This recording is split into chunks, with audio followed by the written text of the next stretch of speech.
I am CJ, and this is the Amish Potato. Let's get into it.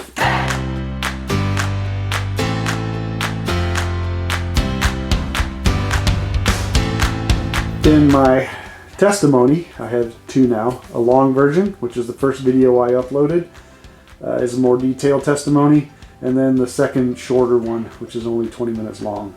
The other one's like an hour and 20 minutes. Yeah.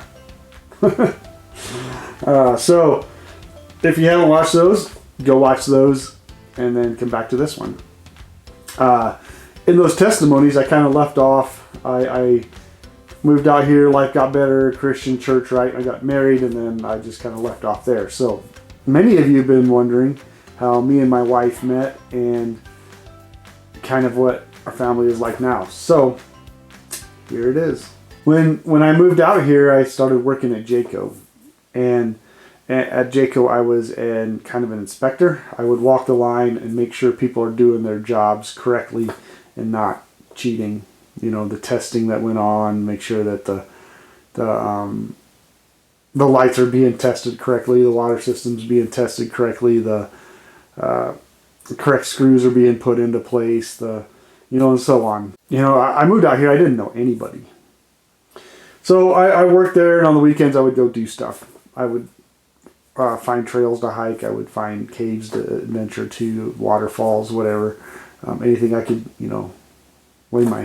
get info on, I would go search it out on the weekends. My wife, she happened to work at Jayco at the time, and she was the prettiest girl at Jayco. And it just so happened that she did a lot of the testing, like the water testing, the lights, the electrical outlets and stuff. So I had to come watch her do her job and make sure she's doing it correctly. She only did it correctly when I was around. I know. One of the stories she tells now is the one time I came around to watch her or inspect her, right, do her job, and she came out of the trailer and she fell down the steps. I was standing on the outside of the RV, and she comes out of the door and falls. And now I'll make sure everybody knows that I didn't even try to catch her. She says she tripped and fell out of the trailer. She can say what she wants.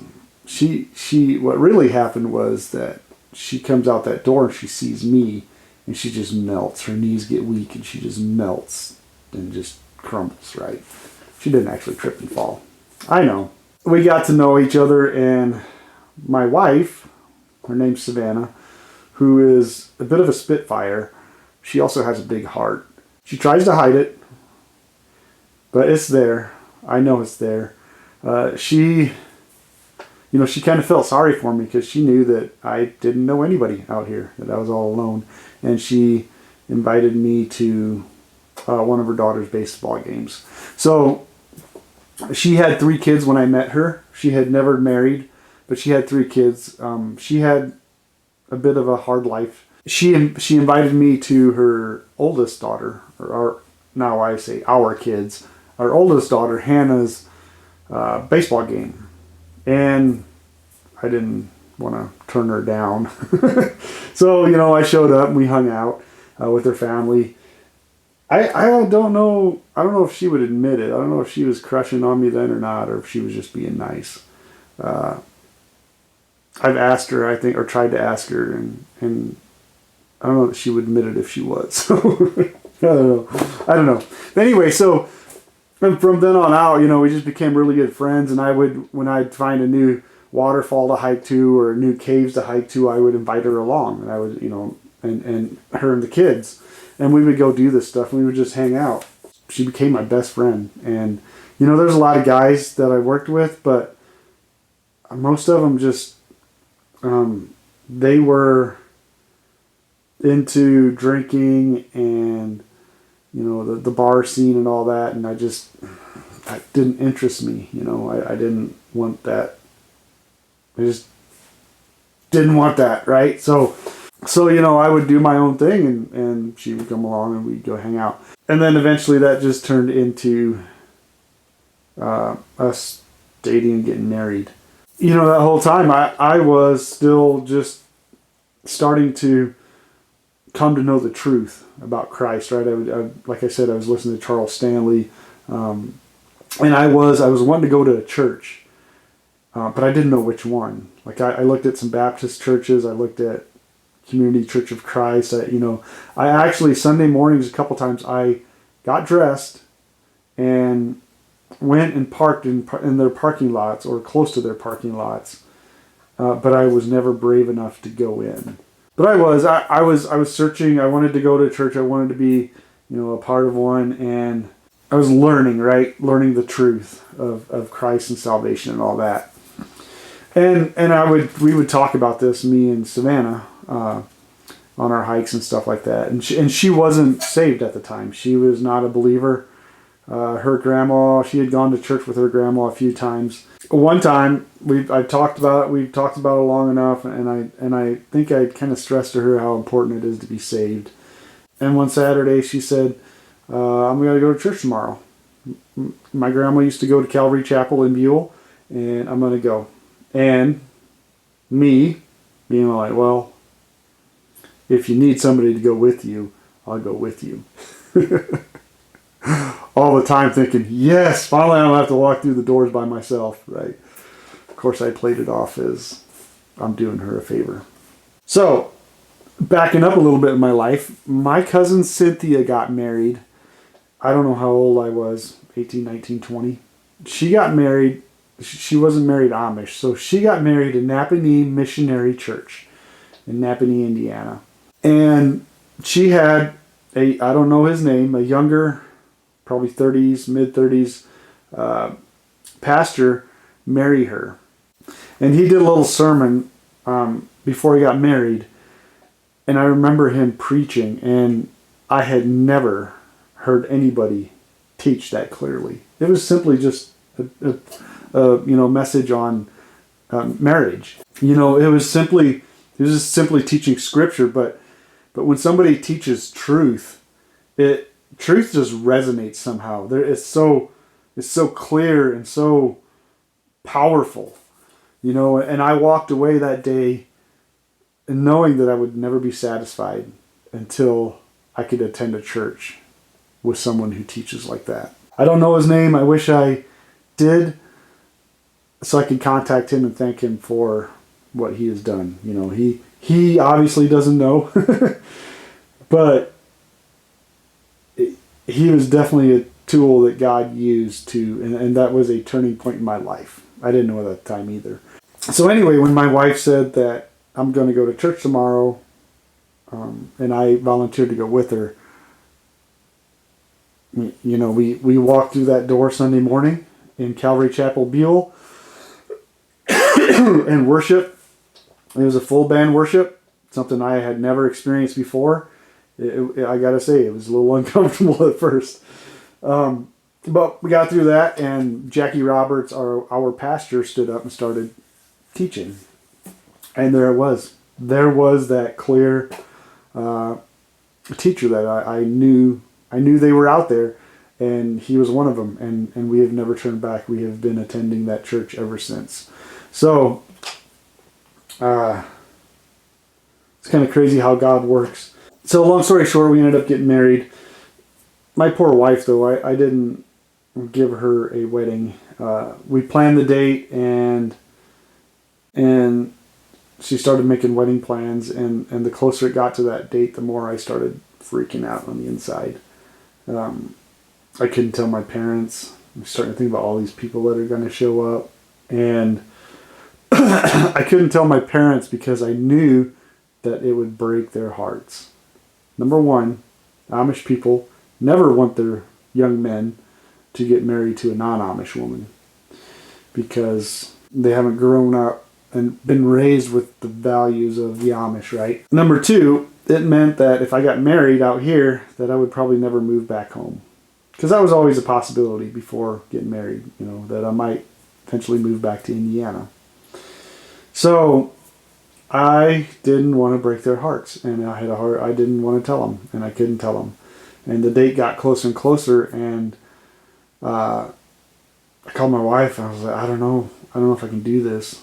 And, she obviously freaked out. Like, what is going on?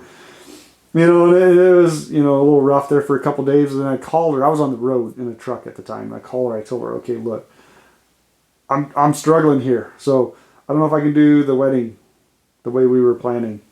But once I get home from the road, let's just get with the pastor and get married. Just the pastor, his wife, and a few friends. That's it. So we did. I got home from the road, and the pastor married us. But of course, people found out about our wedding, and they wanted to show up. And how could we tell them no? So there ended up being 50 people there or something. So my wife's whole marriage plans, she had the invitations about ready to be sent out and the flowers ordered and stuff, and people were helping her. So that was all ruined because of me. I was struggling with basically telling my parents. And the day, it got to the day before, and I heard about all these people coming. I started freaking out and almost bailed out again. And I called and left a voicemail with my mom and dad. And I told them, hey, I'm getting married tomorrow. I'm just going to do a quick wedding and do it. And I found out that the following day my dad didn't go to work because he was sick. So, was he sick from the flu? I think he was sick to the stomach because of me getting married, and never the chance of me ever being Amish again, or the chance of me ever coming back to living in Indiana was over, right? But so I got through the wedding. We got married, and after that it was a relief. Like it was a done deal now, and I was relieved. So we took a short little weekend honeymoon to Salt Lake City. Once again, I was strongly interested in apologetics, and my poor wife, once again, we went to Salt Lake City and we hung out there, and we toured the Temple Square, the Mormon, the LDS church. So now we have a house and and a shop on 2 acres here in Castleford, Idaho. And we have chickens. We have our dog, Bear, who's getting older. And we have 2 cats. We've gone through quite a bit of cats. Our road likes to kill cats. But currently we have Pixie, who usually is making sounds around here while I'm shooting video. She was found in a harvester by a friend who asked if we wanted a cat. Since my wife's favorite cat had recently died, I went and nabbed one of them. She was the cutest little kitten. I'll put pictures in here. She is now one of our favorite cats. And we have another cat, Coco, who they found outside somewhere, who is a little bit more skittish. Not as cute, I think. But she lives with us. And yeah, that's it for now. We had a couple pigs. We just harvested them, and they are now in the freezer. And so I asked you guys to help us name our rooster. And thank you for all the suggestions. We finally settled on Homer. And then Homer, a week after he got named, was killed on the road. But we just got a new shipment of chicks in. We are getting a Colombian Wyandotte hen. We are getting 2 Barnvelders, those are still coming. And we are getting another rooster, the same kind, the Silver-Laced Wyandotte Rooster, which will be named Homer. And we are getting 2, a brown and a black Polish chickens, which are the goofy looking ones with the head feathers that are funny. So that will be our new chicken family. Our house used to be fully finished in the basement. They had some flooding, so they tore some stuff out. Now we have to rebuild it. It was a foreclosed home when we bought it. Once it's fully furnished again, it'll be a 6-bedroom house, about 4,600 square feet. Yeah, it's big. Bigger than what we wanted, but it was what we could afford. Housing here in Idaho is a little pricey. And our 3 daughters, the oldest one, Hannah, is now 17. She has a love for Christ, which is the best thing that a parent could wish for. She is into FFA a lot. She plays a lot of softball, and is just a very busy person. She works at the Boys and Girls Club currently. Our second child, Dara, she is a spitfire like her mom, but I can tell that she also has a big heart like her mom, and there's a lot of positives that I see in her, and I have great hopes for her in the future. And then there is the youngest one, Miranda. She's the bubbly one. She is who I nicknamed Squirrely Bear because, well, she lives in the moment. She is only aware of 5 feet around her, right? But that's what makes her bubbly and fun and just so joyful. Miranda is the only one that doesn't know her dad. I am the only dad that she's ever known. And her love language is quality time, which is the same as mine. So you'll probably see us hanging out more in the videos because we like spending time with each other. The others have different love languages. If you don't know what love languages are, go check it out. The 5 Love Languages by Gary Chapman. I think they are key to successful marriage. So yes, we are a family who is kind of pieced together, but we are trying to take our broken lives and make something good out of it. And although it is a struggle at times, especially me and my wife coming from 2 completely different backgrounds, they're the opposite ends of the spectrum.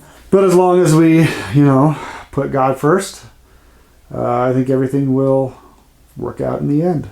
I drive truck 3 days a week.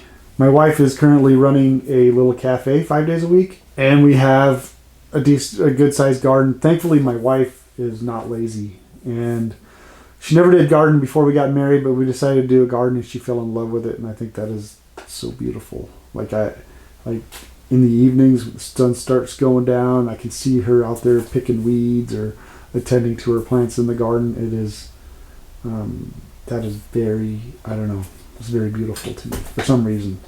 She looks so peaceful and happy out there. You'll probably be seeing the kids on camera. My wife does not like being in front of the camera, so I don't know how much you'll see her. Here's Pixie now. Come here, girl. How are you, huh? You like being in the spotlight, huh? Yeah, you were a cutie when you were young. I don't know why you got the collar on. Do you like that? I keep taking it off. Girls keep putting it back on. So that is how we met. It's a little bit about our family and where we're at now. Right now I want to go get some food because I'm hungry. So make sure you like it. Subscribe if you haven't already. And we will see you next time.